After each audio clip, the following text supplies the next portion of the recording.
The other reason we do outreach is I'm taking the client's temperature. If something's bothering them, if something's keeping them up at night about their money game, right? Do I want to wait weeks, if not maybe months, for the next review? When that stuff can be percolating for weeks, and then I got to put a lot of energy into it, right? Or do I invite them to have a 5 or 10 minute conversation? I can nip that sucker in the bud. There's an old saying, Tony Robbins, decades ago, kill the monster while it's tiny. Hi, this is Coach Joe Lukacs, and welcome to the Magellan Network Show. My goal inside of this communication, this show, is to share with you my nearly 30 years of coaching some of the most successful financial advisors in North America. We're going to be talking about strategies, syntaxes. We're going to be bringing guests on from time to time, and I'm going to share with you what's working now. So think of this show as sort of like a little one-on-one kind of mini coaching cast, if you like, where we're going to be going in depth from time to time on strategies to help you grow your business, get more effective, become more efficient, find balance in your time management, grow your business, and quite frankly, whatever else is going on in the world today. So before we get to today's episode, I'd love for you to do a couple things for me. Number one, make sure that if you're watching this on YouTube, that you subscribe to our YouTube channel. If you're doing the audio, make sure that you give us a review on whether Spotify or Apple. We'd really appreciate that. And quite frankly, that does help. It does matter when you rate things and like things and subscribe to things. It helps us get the word out to more of the industry. And lastly, I have a very special gift for you. Go to MagellanNetwork.net, so one word, MagellanNetwork.net, and I have for you a complimentary membership, 100% gratis, where you can tap into about between 50 and 75 hours of masterclasses, forms, tools, templates, and strategies. So please go ahead and make sure you go ahead and get that claimed. Smash the like button and subscribe. And please go ahead and leave us a review on whatever podcasting platform you're on. And now, let's get to this week's episode. Hi, it's your Coach Joe Lukacs, and welcome to this episode of the Magellan Network Show. Here we are in early August 2024, interesting week in our space. But today, it reminded me that we haven't had a conversation about the difference between active and passive client communication, and why advisors a lot of times get this wrong, because I think they tend to lop it all together. So let me give you a little background on this topic first and foremost. So one of the things I always ask advisors is tell me, I use the word client relational model, because most people would say, well, tell me your client service model. I don't like the word service, because that to me feels a little bit transactional. I've got a cleaning service, right? You can have a lawn service. And I never want us to frame what we do in that, and nothing wrong with those, by the way, but I never want to frame what we do in kind of that space, right? Because at the end of the day, I believe advisors, what you offer someone is a meaningful partnership/relationship with a financial professional. That is truly the business we are in, okay? So I don't like the word client service. I know a lot of consultants use that term, which I guess is fine. I like client relational model. So inside of that client relational model, there are multiple things. So I'll unpack some of them, but we're going to really focus on active and passive communication in this episode. So what are the aspects of a client relational model? Obviously, in no particular order here, how many times we meet. So in other words, how many reviews are we doing? And how are the reviews being done?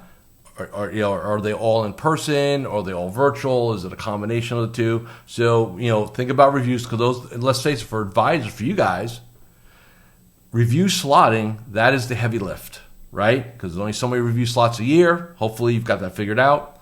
Different episode. And so that's number one. Then number two is our outreach, right? Our what I'll call our active outreach. I'll explain what that is. That's basically if I'm calling to leave a message, if you and I have a conversation, because I do call you, if I send you a personal email, not a blast email, but I'm reaching out to you personally, if I'm allowed to, depending on your compliance situation, text you individually or message you individually, right? That would count. Email would count too. Individual bomb or loom, that would all count. Okay, so that's active, right? In that word. Passive is newsletters, drip marketing, things like Snappy Kraken, FMG, Bill Good, all good stuff, right? But they're passive, right? They're one to many. Then we get into education. Are we doing educational webinars? Are we doing live events? Are we doing hosted happy hour, meet and greets, right? All those things. But I want to talk about active and passive communication, right? Because when I'll talk to an advisor, say, well, hey, tell me how many times you talk to your clients. And they say, well, we do a newsletter once a month. We do a Friday piece. I said, no. I get that. That's the passive stuff. Tell me about who in addition to do, and even in your office, again, so I want to make very clear on this. This does not mean you, the advisor, have to be initiating these phone calls or these emails or these texts or these videos or anything like that. You can have a member of your staff. If you have like a second chair or a client concierge type person who can really kind of, hey, I'm reaching out on the behalf of, right? That's cool too. I'm totally fine with that. But here's why this is critically important. I think a lot of advisors, and look, I'll say what I'm going to say, I think take the easy button, and they say, well, they get our Snappy Kraken pieces, they get this, they got that, so I don't need to call them as often. I don't need to reach out, or we don't need to reach out as often. And that's a terrible mistake, okay? I'm going to go back to, and you can Google this, and I'm sure you can find some consultants and some other experts, but in everything I've always read in 30 plus years now of doing this, what is the number one reason and a human being, a client will leave an advice? What's the number one reason? Lack of communication. I don't feel like I matter. I don't feel like they care about me, right? I only hear from them when they want to sell me something or whatever, right, from that perspective. And we get into all that. And to me, that's the easiest thing to fix because you're in control of the narrative, right? So let's not get crazy. I'm going to give you a very simple client relational matrix, okay? Not complicated. I think sometimes, I love most practice management consultants. I think they do a really good job, but I tend to think they over-complex things or make things way too complex, right? So I'm going to give you two numbers 3 times, 12-2-6-1-4-1. 12-2-6-1-4-1, okay?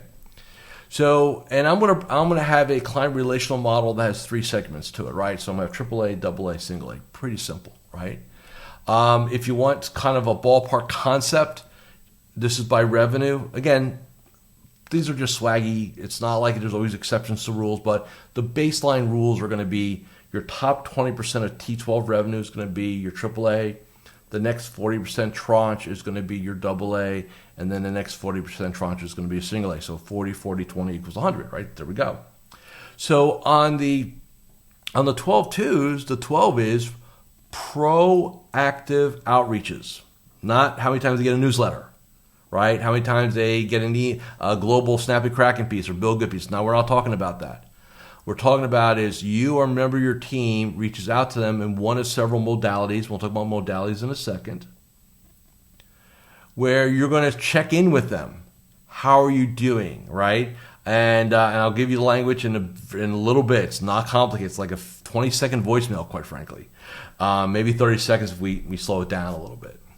So every month we're going to do an outreach. I know what somebody's thinking. Joe, my clients don't want to hear from you that often. Dude, they're not going to call you back. Don't worry about it. Like, they're not, right? Or you're going to get a note, hey, everything's good. Thanks for thinking of us, right?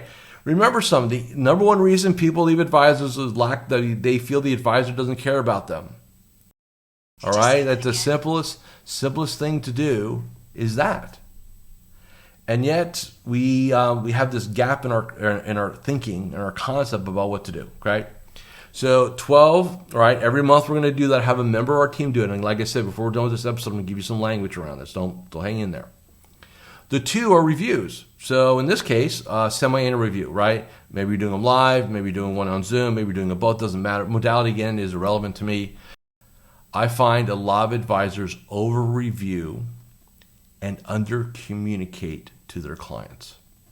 The concept of doing a quarterly review, to me, when I've asked that question in the past, hey, why do you do quarterly reviews with your clients? And I always get that kind of, even on Zoom, I get that kind of blank stare. Like, did you survey them? And normally the answer is, well, that's what everybody else does, so therefore I do it, right? Like monkey see, monkey do. But those clients, when I've asked them, I say, go back to your clients you see 4 times a year and ask them, hey, do you want us to meet every quarter and do a deep dive review, or would you rather do a deep dive review twice a year and we do some more check-ins throughout the year? Which would make you feel better? 80 to 90% of your clients are going to say, hey, I like the idea of only doing this twice a year, and let's do more check-ins. Why? Unless there's a change in either the global economic situation or their personal situation, most reviews are what? Information. That's exactly what it boils down to. It's just information. Hey, here's updates. Here's where you are, da-da-da. And here's the other thing quarterly reviews do. It reinforces a very bad habit, which is this. How many of you want your clients measuring their investment performance every 90 days? Hi, Coach Joe Lukacs here, and I'm just breaking here for a moment just to do a couple quick reminders. Number one, make sure you subscribe to our YouTube channel or our podcast. In addition, please leave a comment or a review. Those things really, really matter. And share this episode with 3 of your colleagues inside the financial services space. And lastly, make sure that you go ahead and claim your free membership inside of Magellan Network. Now back to this week's episode. But yeah, isn't that what we do in a review in most cases? Right? You're drawing an attention to it that doesn't need to be there. It's not necessary, right, from that perspective. So let's just make sure that we're doing a little bit more communication, less reviews, right? So that's the 12-2. So 6-1. So our next tranche of clients, every other month we do outreach and a review, and then our next tranche of clients, quarterly outreach review, right? So let's talk about modalities. So to me, there's different modalities. You can call, and that's fine, right? I'm going to tell you why I'm not a fan of that in a second. So phone calls are cool, right? Next thing, you can send a personal email. I like that. You can also message them, whether you're allowed to text message them or message them through an app or something like that. You can definitely do that, right? From that perspective. You could write a letter, which I don't know how many people do that these days, right? From that perspective, send a card, right? Something personal. And then you could do something which I really like, which is you can do a video note to them, a video email using, there's several tools, but the 2 tools that I see mostly are going to be BombBomb and Loom, right? From that perspective. So why don't I like phone calls? Here's why. Number one, nobody picks up their phone anymore. So you're leaving a message, and that's fine. Nothing wrong with that, okay? But let's just say you're going to call one of your top clients, and they're fighting with their spouse. So in other words, they're in a negative state, right? They're just not happy, they're pissy, whatever, not having a good day, okay? You call them, and they're like not in a good mode. First off, you just parachuted into something you were not expecting. It's like you're in the army. You parachuted into a war zone. We're unprepared, right? So you have no idea how that phone call is going to go. And the other thing too, you got to remember this: if I call you and you're not expecting my call, what am I doing? I'm saying, hey, I'm here right now. I'm demanding of your time. I'm here now. Pick up the phone. I want to talk. I want to talk to you. Okay, so. That's always my concern with phone calls. 2 things. Number one, they don't pick it up, and that's okay. I would prefer a client not to pick up a phone call than to pick up the phone in a bad mood. So keep that at risk, okay? I like email a lot. Again, personal, right? So you take some time, write it out. That's cool. Why? It's convenient. It's unobtrusive, right? From that perspective, it'll normally get your response. And then I love messaging. Again, it's more instantaneous, stuff like that. Challenge sometimes with like text messaging is that, again, it's kind of a version of the phone call. I'm sending you a message now. I'm here. I want you to reply to me, right, from that perspective and so on. So that's what brings me to what I think is today very, very cutting edge. I think 5 years from now will be common practice, quite frankly, is dropping a personalized video note via, like I said, BombBomb or Loom via their email into their inbox. Clients of mine who do it, I personally use BombBomb. Like I said, you can use any one you want. I really think video email is the next killer app inside of our game. Okay? I really believe that. So, some of you are going to ask, okay, so what does one say in one of these check-in calls, Joe? Again, modality doesn't matter. Phone, email, again, same kind of. So first thing I'm going to say, so it's August here, right? Let's say I'm doing check-ins in August with some of my clients, right? I'm the advisor. And I'm going to do a video. So I want you to kind of like stay right here, right? Hey, Bill, it's Joe Lucas. Hey, hope you're having a great summer, staying out of the heat. Hope you and the family are enjoying your downtime. Hey, I just wanted to reach out to you, let you know that myself, I'm thinking about you, and we're here. We're monitoring everything going on in the world with the markets and stuff like that, so you don't have to spend time with your family. If you have any concerns, any questions, anything we can help you with, there's a little link below. Grab a 15-minute slot via Zoom or phone call if we need to discuss anything. If not, hey, enjoy the rest of your summer. I know the kids are going off to school pretty soon. And by the way, we're very grateful for the opportunity to serve you as your financial advisor and our partnership. And by the way, always consider us a resource for your friends, family, colleagues, and coworkers. Anything to do with investments, retirement money, hey, we're always here to serve. Thanks a lot, and look forward to hearing back from you. That's it. What was that, 30 seconds? You can type it out. You can leave a voicemail. You can drop it on a BombBomb Loom, whatever you want to do. That is it, right? Now, you heard me say something. Hey, there's a little link below. You heard that, right? Now, what is that? So if you're allowed to, depending again on your compliance situation, use Calendly or OneSapp or OneSub, there's so many different ones, doesn't matter, where you could have like a couple of 15-minute slots available. So if they did have a question, you're not playing the tag game or when are you available, stuff like that. You can drop it in the note and they can schedule up a 15-minute if they need it. My experiences with clients, that's very rare. They'll do that. Normally we're just going to, hey, thanks for the video. That's really cool. Hey, we're great. Thanks for reaching out. And that's it. Like it's not rocket science. Now, why do we want to do this? Well, number one, communication, right? Number one reason people leave, right? So we solve that problem. But the other thing, too, is like an insurance policy, right? Like, hey, I would rather, and this is just my thought and my belief, I would rather you over-communicate to your clients than under-communicate. And like I said, passive-active, right? So what most advisors want to do is they want to go passive. Let's do some drip email. Let's do some newsletters. Totally cool, right? I'm fine with that. But this here is the killer side, right? And if you notice, what did that take? 30 seconds? You're not going on to Wealthbox or Redtail and like looking up their portfolios and all you're not spending 20 minutes prepping for a 30-second video or message. You're not doing that, okay? You may look at the CRM real quick. Oh, so-and-so is going to Europe. Okay, great. I'm going to mention that. And then you go. And pretty much every message is going to be kind of a derivative of that. I'm going to mention some personal things in there. But as you can see, if you time the video I just did inside of this message, it wasn't that long. It just wasn't. So I want you guys doing more of that. I really, really, truly do. It's not rocket science, right? The other thing it does two things. Give you gratitude, right? Hey, we're grateful, right? So I'm reinforcing that relationship. And I'm letting them know how grateful we are, right? What else did I do? I also, hey, here's a resource, right? So I put a little referral introduction conversation in there, right? I reminded them, hey, our doors are open. If you know someone we can help, right? That's what. But the other reason we do outreach is I'm taking the client's temperature. If something's bothering them, if something's keeping them up at night about their money game, right? Do I want to wait weeks, if not maybe months, for the next review when that stuff can be percolating for weeks and then I got to put a lot of energy into it, right? Or do I invite them to have a 5 or 10 minute conversation and I can nip that sucker in the bud?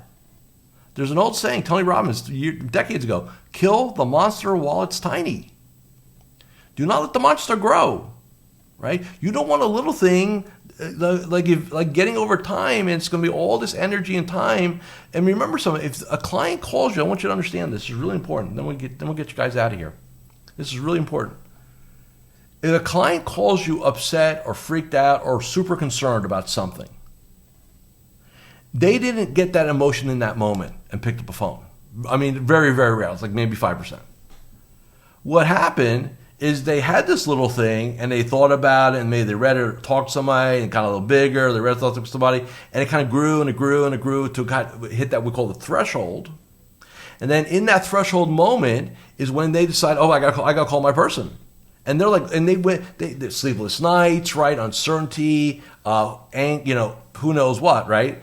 And so now you're triaging something. It's almost like, you're a doctor, and boy, if you just would have come in like, 2 weeks ago, I could have given you a little antibiotic, but now you got full-blown pneumonia, and now you got to go to the hospital, right? Because we didn't get in front of it fast enough. Now we got to put all this energy and effort into fixing it. Well, the same thing here, right? So don't go ahead and just like, because a passive message, while good and informational and adds value, I'm not dismissing that at all, it's not this. So ramp up your contacts. It's relational development. It's business development. I showed you the framework. It's not that complicated, so go do that, okay? So I want to thank you all for watching or listening, again, to this episode of Magellan Network Show. If you're already a network member, great. If you're not, you need to be one, because the kind of trainings we do, it's free. So check us out, MagellanNetwork.net. Have a great week. And if all goes well, I got a surprise for you guys next Friday. See you then. Thank you for watching or listening to this episode of the Magellan Network Show. Hey, if any of this resonated with you, I invite you to come to MagellanNetwork.net, and we have a powerful group coaching community of like-minded advisors. Come in for a trial. You and I will have a one-on-one conversation. Let's see if I can help elevate your game both personally and professionally.